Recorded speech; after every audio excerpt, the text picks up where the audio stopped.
Assalamualaikum warahmatullahi wabarakatuh.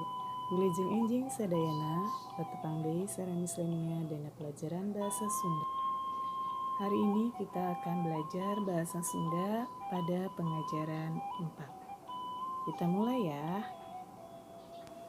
Kalimah pangajak atau kalimah ajakan. Kalimah pangajak yaitu kalimah anu eusina narima ajakan.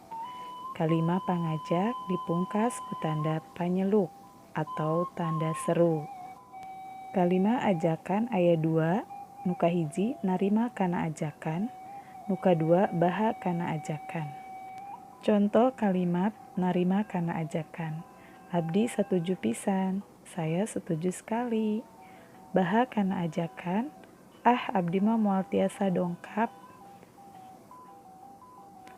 Setelah menyimak pembelajaran 4 bahasa Sundanya, kalian jangan lupa kerjakan latihannya pada halaman 86.